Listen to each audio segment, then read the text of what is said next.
Welcome, this is the WIKO U Pulse, and I'll show you how to edit notification panel shortcuts on this device.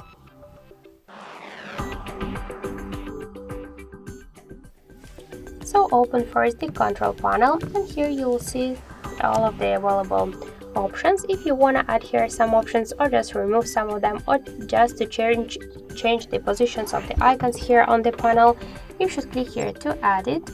Here you will see this down section with invisible options. To add them to your panel, you should just hold it and drag it by this way.